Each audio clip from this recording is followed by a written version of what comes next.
Ezekiel chapter 32. In the 12th year, in the 12th month, on the first of the month, the word of the Lord came to me. Son of man, sing a lament for Pharaoh king of Egypt, and say to him, You are like a lion among the nations, but you are a monster in the seas. You thrash about in your streams, stir up the water with your feet, and muddy your streams. This is what the sovereign Lord says. I will throw my net over you in the assembly of many peoples, and they will haul you up in my dragnet. I will leave you on the ground. I will fling you on the open field. I will allow all the birds of the sky to settle on you, and I will permit all the wild animals to gorge themselves on you. I will put your flesh on the mountains and fill the valleys with your maggot-infested carcass. I will drench the land with a flow of your blood up to the mountains, and the ravines will be full of your blood. When I extinguish you, I will cover the sky. I will darken its stars. I will cover the sun with a cloud, and the moon will not shine. I will darken all the lights in the sky over you, and I will darken your land, declares the sovereign Lord. I will disturb many peoples when I bring about your destruction among the nations. Among countries you do not know, I will shock many peoples from you, and their kings will shiver with horror because of you. When I brandish my sword before them, every moment each one will tremble for his life on the day of your fall. For this is what the sovereign Lord says. The sword of the king of Babylon will attack you. By the swords of the mighty warriors I will cause your hordes to fall. All of them are the most terrifying among the nations. They will devastate the pride of Egypt, and all its hordes will be destroyed.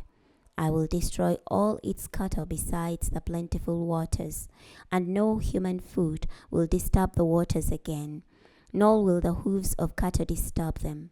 Then I will make their waters come, and will make their streams flow like olive oil, declares the sovereign Lord.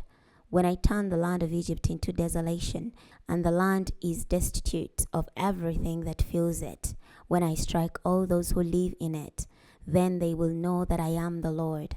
This is a lament. They will chant it. The daughters of the nations will chant it. They will chant it over Egypt and over all her hordes, declares the sovereign Lord.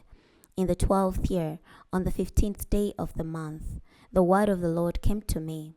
Son of man, wail over the hordes of Egypt. Bring it down. Bring her and the daughters of powerful nations down to the lower parts of the earth, along with those who descend to the pit. Say to them, Whom do you surpass in beauty? Go down and be laid to rest with the uncircumcised. They will fall among those killed by the sword.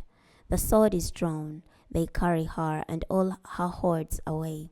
The bravest of the warriors will speak to him from the midst of Sheol along with his allies, saying, The uncircumcised have come down. They lie still, killed by the sword. Assyria is there with all her assembly around her grave, all of them struck down by the sword.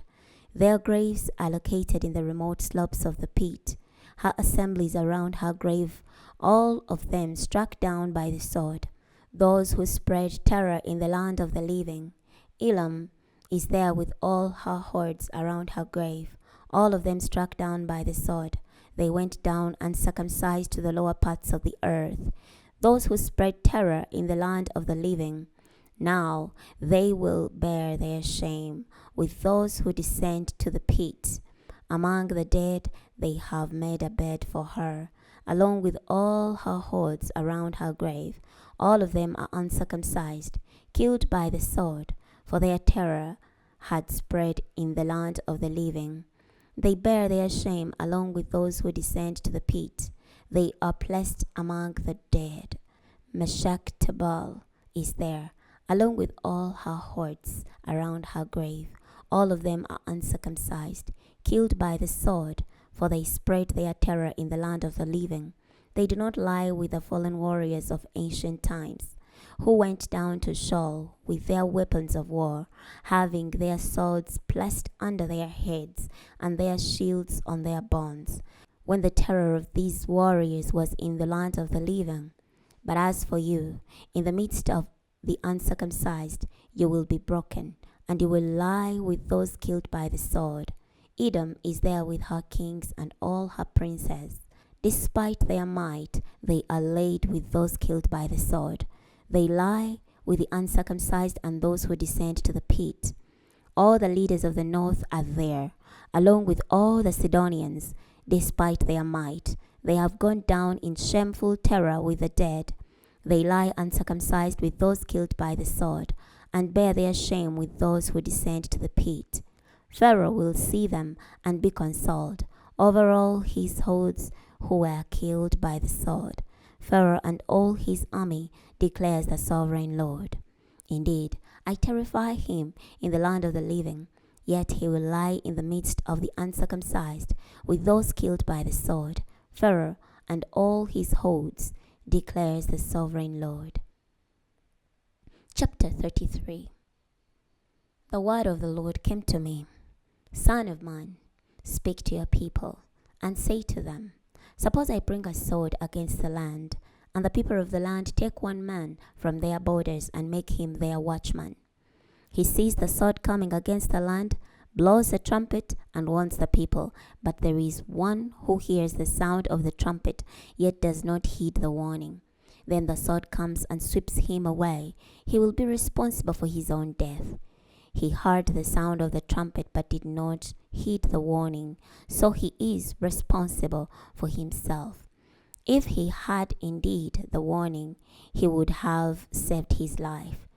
But suppose the watchman sees the sword coming and does not blow the trumpet to warn the people.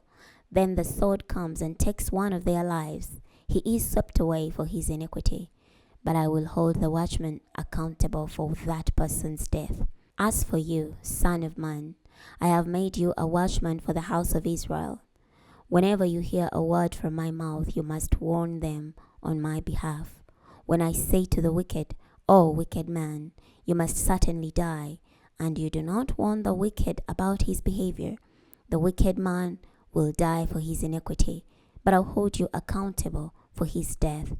But if you warn the wicked man to change his behavior, and he refuses to change, he will die for his iniquity, but you have saved your own life.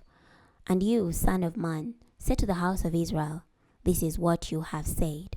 Our rebellious acts and our sins have caught up with us, and we are wasting away because of them. How then can we live? Say to them, as surely as I live, declares the sovereign Lord, I take no pleasure in the death of the wicked, but prefer that the wicked change his behavior and live. Turn back from your evil deeds. Why should you die, O house of Israel? And you, son of man, say to your people, the righteousness of the righteous will not deliver him if he rebels. As for the wicked, his wickedness will not make him stubble if he turns from it. The righteous will not be able to live by his righteousness if he sins. Suppose I tell the righteous that he will certainly live, but he becomes confident in his righteousness and commits iniquity. None of his righteous deeds will be remembered. Because of the iniquity he has committed, he will die. Suppose I say to the wicked, you must certainly die, but he turns from his sin and does what is just and right. He returns what was taken in pledge, pays back what he has stolen, and follows the statutes that give life. Committing no iniquity, he will certainly live. He will not die. None of the sins he has committed will be counted against him. He has done what is just and right. He will certainly live. Yet your people say, the behavior of the Lord is not right, when it is their behavior that is not right. When a righteous man turns from his godliness and commits iniquity, he will die for it. When the wicked turns from his sin and does what is just and right, he will live because of it. Yet you say, the behavior of the Lord is not right. House of Israel, I will judge each of you according to his behavior. In the 12th year of our exile, in the 10th month, on the 5th of the month, a refugee came to me from Jerusalem saying, the city has been defeated. Now the hand of the Lord had been on me in the evening before the refugee reached me. But the Lord opened my mouth by the time the refugee arrived in the morning. He opened my mouth, and I was no longer unable to speak. The work of the Lord came to me. Son of man, the ones living in these ruins in the land of Israel are saying, Abraham was only one man, yet he possessed the land. But we are many. Surely the land has been given to us for a possession. Therefore, say to them, this is what the sovereign Lord says. You eat the meat with the blood still in it. Pray to your idols and shed blood. Do you really think you will possess the land? You rely on your swords and commit abominable deeds. Each of you defiles his neighbor's wife. Will you possess the land? This is what you must say to them. This is what the sovereign Lord says. As surely as I live, those living in the ruins will die by the sword. Those in the open field I will give to the wild beasts for food, and those who are in the strongholds and caves will die of disease. I will turn the land into a desolate ruin. Her confident pride will come to an end.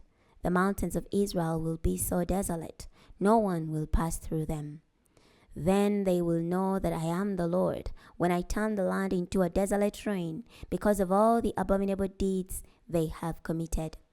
But as for you, son of man, your people who are talking about you by the walls and at the doors of the houses, say to one another, come, hear the word that comes from the Lord.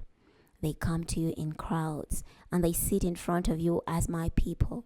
They hear your words, but do not obey them. For they talk justly, and their heart is set on their own advantage. Realize that to them you are like a sensuous song, a beautiful voice, and a skilled musician. They hear your words, but they do not obey them. When all this comes true, and it certainly will, then they will know that a prophet was among them. We're stopping here today. Next time we're starting from Ezekiel chapter 34. I'll see you then.